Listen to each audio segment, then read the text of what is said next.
5 komponen kecerdasan emosional untuk tingkatan kemampuan bersosialisasi. Kamu mungkin sudah cukup sering mendengar tentang kecerdasan emosional yang kerap disebut pula dengan EQ. Namun, sudahkah kamu mengetahui artinya? Kecerdasan emosional mengarah pada kemampuan seseorang untuk memahami, mengendalikan, sampai mengevaluasi emosi diri. Sama dengan kecerdasan intelektual, kecerdasan emosional juga tidak kalah penting.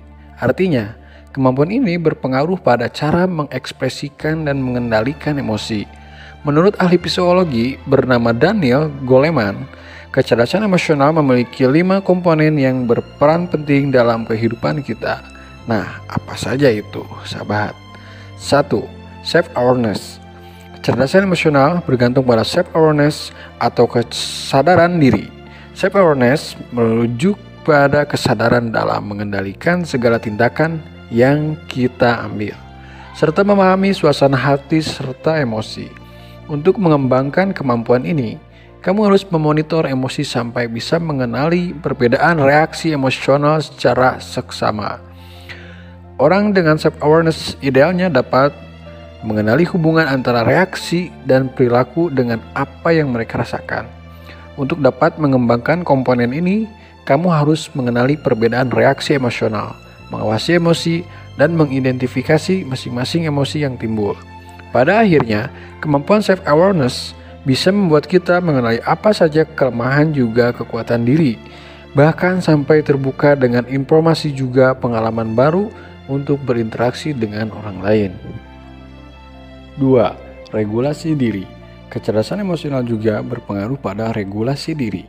Artinya, kita bisa menempatkan emosi yang sesuai dengan keadaan dan menyembunyikan perasaan yang sebenarnya.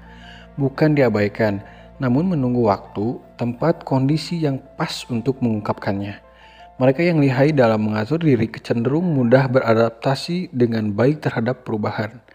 Mereka juga lebih pandai dalam mengelola konflik, juga mencairkan situasi yang tegang. Orang dengan regulasi diri yang baik pun cenderung mampu mempengaruhi orang lain dan bertanggung jawab atas tindakan mereka sendiri. 3. Empati. Dalam kecerdasan emosional, empati atau kemampuan memahami perasaan orang lain juga sangat penting. Tak hanya sekedar bisa mengenali keadaan emosional orang lain, tapi juga melibatkan tanggapan kita terhadap orang-orang berdasarkan informasi. Saat kamu merasa bahwa seseorang merasa sedih atau putus asa, kamu harus tahu bagaimana meresponnya. Mungkin kamu bisa memperlakukan mereka dengan kepedulian dan perhatian tinggi, atau mungkin berusaha mengembalikan semangat mereka. 4. Keterampilan sosial. Memiliki keterampilan sosial termasuk dalam aspek penting dari kecerdasan emosional. Pemahaman emosional akan selalu melibatkan lebih dari sekedar memahami emosi yang kita miliki, namun juga orang lain. Kamu harus bisa menyusun informasi yang digunakan dalam komunikasi sehari-hari. Bahkan keterampilan sosial ini juga dibutuhkan dalam pengaturan profesional.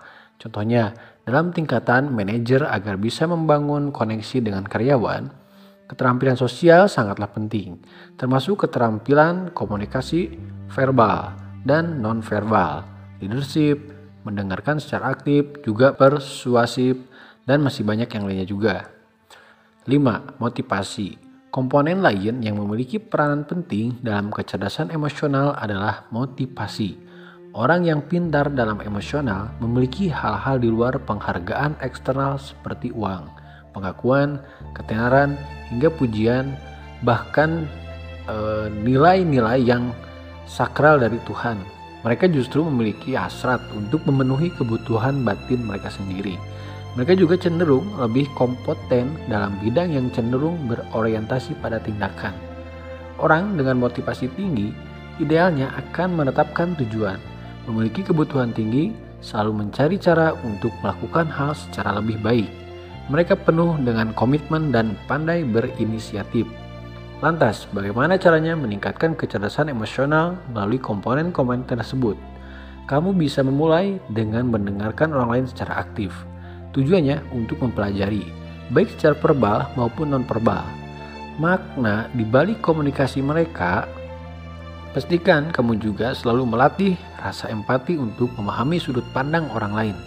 Lalu, coba lakukan refleksi untuk mencari tahu apakah emosi diri kamu memengaruhi keputusan dan perilaku.